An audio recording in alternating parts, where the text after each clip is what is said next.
जिस समाज का राजनीतिक हिस्सेदारी नहीं है वो अत्याचार और अन्याय को सह रहा है और सहता रहेगा, क्योंकि लोकतंत्र में राजनीतिक हिस्सेदारी ही सुनिश्चित करती है न्याय को। जब तक न्याय मुमकिन नहीं है, आप इनको पाकिस्तान कब भेजने वाले हैं सबको? आप अपनी नाकामी अपनी पार्टी की छिपाने के लिए क्यों ये सब कर रहे हैं? मौलाना कलीम सिद्दीकी साहब गिरफ्तार हुए, अखिलेश जी गिरफ्तार हुए तो सपा का एक आदमी आंदोलन में था, लेकिन आजम खान साहब, कलीम सिद्दीकी साहब और तमाम ऐसे लोग हैं जिनकी गिरफ्तारी पर कोई आंदोलन नहीं, कोई प्रदर्शन नहीं। और याद रख लीजिए कि उत्तर प्रदेश का मुसलमान समझदार है, मुसलमान अपनी लीडरशिप खड़ी करेगा। अब गुलामी नहीं चलेगी। आपको मुबारक हो गुलामी आजमी साहब, लेकिन उत्तर प्रदेश का मुसलमान अपनी पॉलिटिकल लीडरशिप, पॉलिटिकल पार्टनरशिप के लिए, इंसाफ के लिए खड़ी करने का मन बना चुका है।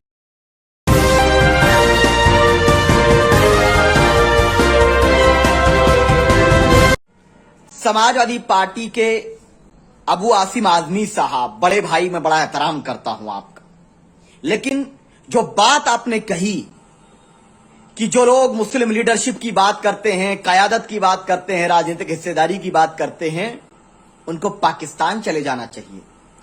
अब तक मुसलमानों को पाकिस्तान भेजने का टेंडर गिरिराज सिंह, साक्षी महाराज जैसे लोगों पर था, लेकिन यह टेंडर आपको कब मिला, हम जानना चाहते हैं। क्या आप मुस्लिम नौजवानों को लंदन भेजने के लिए तैयार हैं, घूमने के लिए अमेरिका भेजने तैयार हैं? ये कौन सी बात कर रहे हैं? अगर यही बात आपकी विधानसभा के लोगों ने सोच ली कि हमारा लीडर हिंदू होगा, तो कल को आप विधानसभा नहीं पहुंच पाओगे आजमी साहब। क्या रेड्डी समाज ने अपनी पार्टी बनाई, उनको कब पाकिस्तान भेजेंगे? यादव समाज, कोरी समाज, ब्राह्मण समाज, दलित समाज, राजभर समाज और तमाम समाज के लोगों ने अपनी अपनी पार्टियां बनाई, राजनीतिक हिस्सेदारी के मकसद से बनाई, क्योंकि जिस समाज की पार्टी नहीं होगी, नेतृत्व नहीं होगा, ये कान खोलकर सुन लो, उसको न्याय, पूर्ण न्याय नहीं मिल सकता। जिस समाज का राजनीतिक हिस्सेदारी नहीं है वो अत्याचार और अन्याय को सह रहा है और सहता रहेगा, क्योंकि लोकतंत्र में राजनीतिक हिस्सेदारी ही सुनिश्चित करती है न्याय को। जब तक न्याय मुमकिन नहीं है, आप इनको पाकिस्तान कब भेजने वाले हैं सबको? आप अपनी नाकामी अपनी पार्टी की छिपाने के लिए क्यों ये सब कर रहे हैं? मौलाना कलीम सिद्दीकी साहब गिरफ्तार हुए, अखिलेश जी गिरफ्तार हुए तो सपा का एक आदमी आंदोलन में था, लेकिन आजम खान साहब, कलीम सिद्दीकी साहब और तमाम ऐसे लोग हैं जिनकी गिरफ्तारी पर कोई आंदोलन नहीं, कोई प्रदर्शन नहीं। और याद रख लीजिए कि उत्तर प्रदेश का मुसलमान समझदार है, मुसलमान अपनी लीडरशिप खड़ी करेगा। अब गुलामी नहीं चलेगी। आपको मुबारक हो गुलामी आजमी साहब, लेकिन उत्तर प्रदेश का मुसलमान अपनी पॉलिटिकल लीडरशिप, पॉलिटिकल पार्टनरशिप के लिए, इंसाफ के लिए खड़ी करने का मन बना चुका है। वो जमाना गया जब बार बार आप आते हमारे घर को, बड़ी बड़ी बातें करते और कहते कि अगर आपने सपा को वोट नहीं दिया तो भारतीय जनता पार्टी जीत जाएगी। तो याद रखिए इस बात को कि भाजपा को हराने जिताने का टेंडर मेरे नाम पे छुटा हुआ नहीं है, मेरी जिम्मेदारी ही नहीं है। यह जिम्मेदारी उस यादव समाज पर भी है, दलित समाज पर भी है, पिछड़े वर्ग पर भी है, जिनकी अपने अपने दल हैं, और जो यादव समाज भाजपा में चला गया। और अगर वाकई आप ये कहते हो कि मैं सेकुलर राजनीति का मसीहा हूं, तो शादाब चौहान का चैलेंज है आजमी साहब कि मैनपुरी के अंदर, जहां से आपके आदरणीय नेताजी रफीकुल मुल्क जिनको बोला जाता, जहां से वो सांसद है, वहां विधानसभा का चुनाव लड़ लो। अगर जमानत जब्त ना हो जाए तो फिर कहना कि शादाब चौहान तुम गलत थे। ये कौन से सेकुलरिज्म का ढोंग है?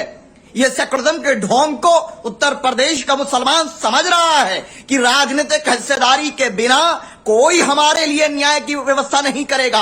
हमने चार बार मुख्यमंत्री बनाया है, नेताजी के लख्त जिगर को चीफ मिनिस्टर बनाया तो मुजफ्फरनगर का दंगा हुआ है। तो शिवपाल यादव जी हैं, ये सब लोग, जितने भी लोग दल बनाए हैं, जब पहले उनको परिवार को एक करवा लो पहले, बाद में मुसलमानों का टेंडर लेना। आप आजम खान प्रो मैक्स बन रहे हो। आजकल मोबाइलों में आते हैं ना कि इस मोबाइल का नाम एप्पल 13 और एप्पल 13 प्रो, तो अबू आसिम आजमी साहब आजम खान प्रो मैक्स हैं, जिनका इस्तेमाल कौन कौन सी चीज होती है मैं नहीं बोलूंगा, प्रोटेक्शन के लिए जो इस्तेमाल होती है चीज वो, और डिस्पोजल ग्लास ये दिखा रहा हूं।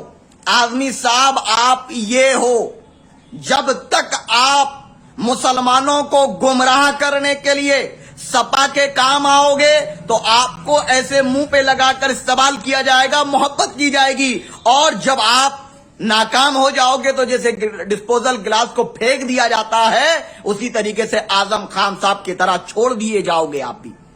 आजमी साहब, आप जैसा अक्लमंद और ज़हीन व्यक्ति अगर इस तरह की बात करता है तो दुख होता है। मैं बड़े भाई में बड़े दिल से इस बात को कह रहा हूं कि मुझे बहुत दुख हुआ आपके उस बयान पर जो आपने पाकिस्तान भेज रहे थे मुसलमानों को। यह देश हमारा है और देश का चप्पा चप्पा हमारी कुर्बानियों की गवाही देता है, और हमारा लीडर, हमने हमेशा हिंदू को लीडर मानते आए हैं। बताइए, क्या आतंकवाद के नाम पर नहीं मारा गया? क्या मॉब लिंचिंग नहीं हुई? क्या बाबरी मस्जिद शहीद नहीं हुई? क्या सीए के वक्त कितने आंदोलन ये लोग किए?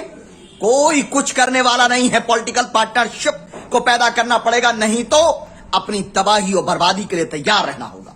किसी पे अत्याचार नहीं करना, किसी के धर्म को बुरा नहीं कहना, श्री राम को गाली नहीं देना या किसी और महापुरुष को गाली नहीं देना, लेकिन अपनी बात करना पड़ेगा। अपने अधिकार के लिए राजनीतिक रूप से संघर्ष करना पड़ेगा, यह हमारा संकल्प है। और आजमी साहब, इस पार्टी मानवता को सर्वोपरि रखकर कार्य कर रही है। संपूर्ण मानवता को न्याय देने के लिए अहकाम इलाही निज़ाम मुस्तफा के फॉर्मूले पर काम करने का प्रयास कर रही है, और हमारा लक्ष्य है कि बिना भेदभाव सबको न्याय मिले और 19% वालों की भी राजनीतिक हिस्सेदारी सुनिश्चित हो। हम यादव समाज का हक नहीं मारना चाहते, हम दलित समाज, ब्राह्मण समाज का हक नहीं मारना चाहते, लेकिन जो लोग हमारे हक को मार कर रखे हैं उन लोगों से हक प्यार से नहीं दिया तो हलक में हाथ डाल के जमहूरी अंदाज में जबान खींच करके अधिकार लिया जाएगा, लेकिन कोई भी काम संवैधानिक नाम ने किया न करने का कभी प्रयास होगा।